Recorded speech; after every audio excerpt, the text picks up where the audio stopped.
Hello, Chad here, and I'm trying to help you, balance your life. Yes. Okay. So let's do a quick review. What do you really want? What kind of shift, change do you want in your life that would create balance? What would it feel like to get there? Why do you want that? And can you connect with the motivations behind it? Are you aware of the fear cycle that happens in you when you begin to move forward towards that, or when you feel like people are not going to like the decision that you're making?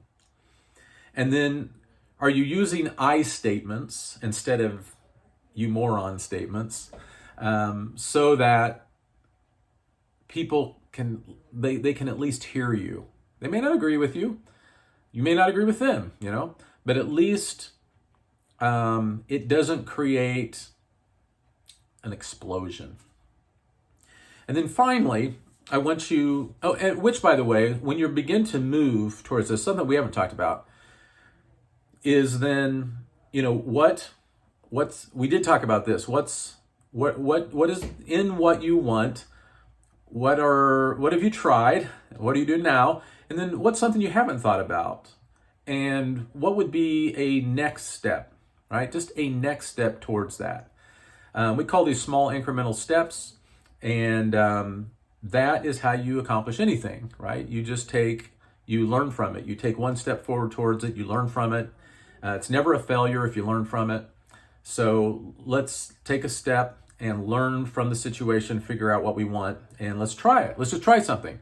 Which means you need to get very specific here, right? It's like, I need to change my exercise habits, or whatever it is, but you need to put it down very specific, and like what time you're gonna get really detailed. You could look up SMART goals. Use SMART goals, right? They're simple, they're measurable, and all of the things like that. So, is it on your calendar? What time? What was the hope that you're really trying to accomplish? What's the change? And what specifically are you going to do about it? Okay. And then here's the last part of my advice for this week, and that on this whole area of balance.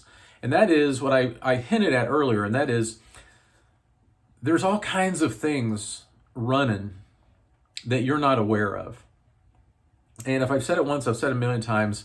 Carl Jung talks about, unless you make the unconscious conscious, it will run your life, and you'll call it fate. You'll say, it just must be the way it is. Just must be where it is, where I am in my life right now. I'm going to have to just live like this. I'm not going to be balanced.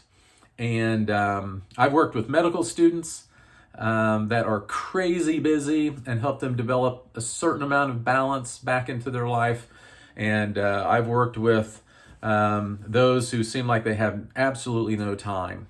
And I'm not saying it's easy, but you can begin to move towards that. Now, here's the thing. There's a reason why we do what we do every time. And there's a reason why you're not getting what you want. You have to take ownership for that. I'm telling you, if you don't take ownership for it, then we've already lost here. But you need to realize that there's something that you're choosing or doing, and there's a reason why you're choosing and doing that, that's keeping you on a cycle that's not getting you what you want. And that is where we talk about unconsciousness, the unawareness of the unconscious, because it'll rule your life if you're not aware of it. Now, our brains are really good because they know what we want, and they want to try to help figure it out. But all a brain is a figure-outer. And so when you begin to create a desire for the future, your brain will start trying to figure it out. You probably have already started thought of new ideas and new ways of what could create some balance in your life. And that's why coaching is so successful for people, is because it deals with more, it helps you think specifically into what you want, not what I think would be the best thing for you. It also begins to deal with the unconscious level of thinking, because there are, underneath all of those things, there are also things that you've learned, good and bad, from your past, of how you've lived up to this point. So for instance, for me, I don't know where I learned it, but I had a tape running in the back of my head up through my 30s that basically said, I'm not enough. Okay, so I got some good things, love and care for people. That was something I picked up from my parents. But I also picked up something somewhere that says, I'm not enough. And what that did is it created an ongoing tape that kept, anytime I would even get close to making, the bar that I set for myself, I would it just would continually get higher. And I was constantly being burnt out and unable to measure up because I was believing that I'm not enough. And so I was needing to uncover that and then speak some truth into that. And so we sometimes talk about, those turning false beliefs into liberating truths. And so you may need to take some time today about thinking about those. Write down a list of what are some of the limiting beliefs that you have about accomplishing what you want. And then what would be, speak into that. What would be a liberating truth that you could put on your mirror or something that could be the truth about that. And of course, anywhere along the way, if you need help and support with this, I'm more than happy to help you. So I hope that was helpful, at least getting you started with something in your life, a quick win this week on balance. And we're going to continue to kind of move forward in helping your whole life become not just, we don't want to just overcome overwhelm in your life to avoid burnout or whatever. To get unstuck or whatever the thing is.